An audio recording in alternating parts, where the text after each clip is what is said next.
il y a plein de possibilités. Nous, on n'avait qu'une prépa et c'était la seule voie d'accès. Maintenant, on peut rentrer par une prépa classique qui dure 2 ans. On peut rentrer par la fac, il y a quelques places par la fac. On peut passer par des IUT. Et il y a même un concours où ils récupèrent les gens dès la sortie, dès le bac, pour essayer en fait d'avoir un peu de mixité sociale au sein de l'école Veto. Et après 2 ans de prépa, on passe un concours. Et après, on a 5 ans d'école où on apprend un peu tout. Et la dernière année est un peu plus une spécialisation. Quand on sort de l'école, on sait beaucoup de choses, mais on ne sait pas faire grand-chose. Donc après, on travaille. On a dû travailler tout de suite. Donc après, c'est facile de faire des remplacements ou d'aller travailler dans un cabinet Veto et qui assure la formation pratique derrière.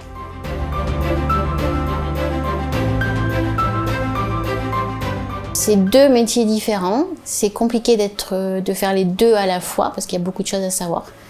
Donc c'est vrai que de plus en plus, il y en a qui font plus de ce qu'on appelle la canine, donc les petits animaux, chiens, chats et les nacs, et ceux qui font les gros animaux.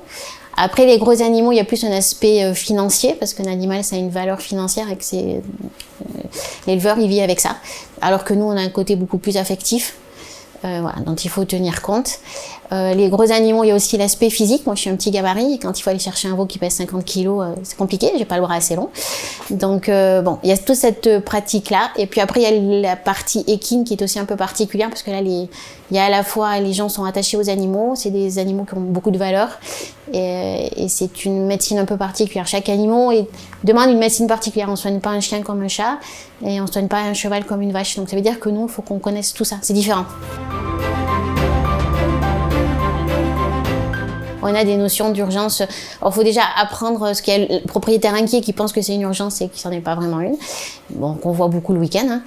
Et après, oui, on travaille la nuit, le jour où les plannings sont modifiés par ces urgences qui arrivent, qui peuvent être de la médecine, mais qui peuvent aussi être de la chirurgie. Et on travaille les week-ends, donc ça fait partie du métier et des contraintes du métier. Ouais. On ne fait pas que de la médecine générale. Donc on est formé pour faire de la médecine générale, on fait de la chirurgie, on fait du labo. Donc en fait, nous, on a tout ici.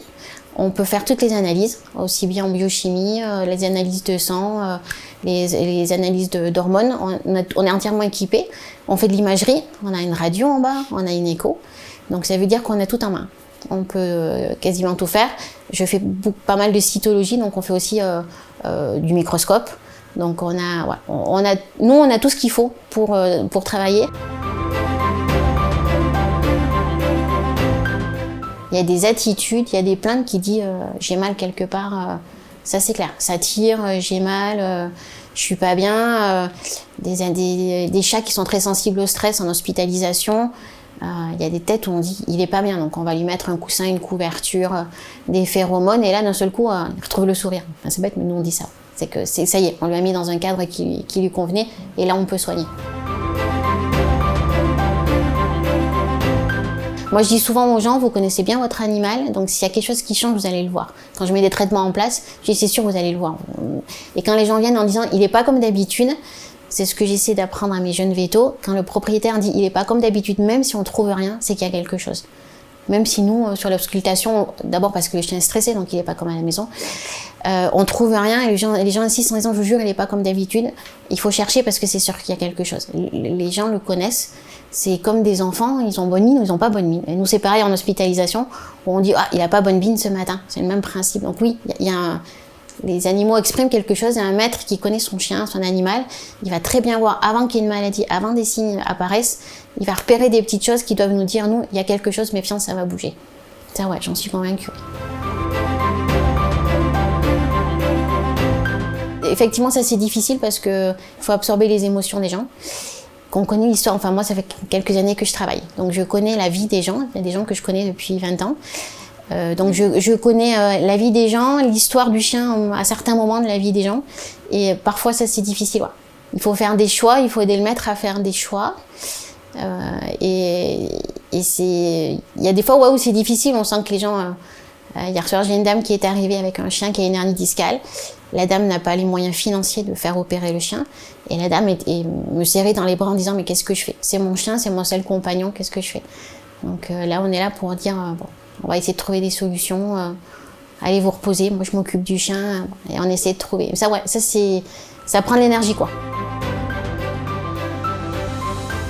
Alors ouais, je vais dire mon petit cochon qui est là depuis 12 ans, qui est un cochon qui fait quand même 60 kilos, mais qui partage son parc avec un lapin, des cochons d'Inde et des poules. Et c'est mon moment de refuge. C'est-à-dire que quand les journées on a des longues journées, et très souvent quand on rentre du travail, je vais passer un quart d'heure, 20 minutes au milieu de ces animaux-là. Et c'est vrai que c'est le moment d'apaisement.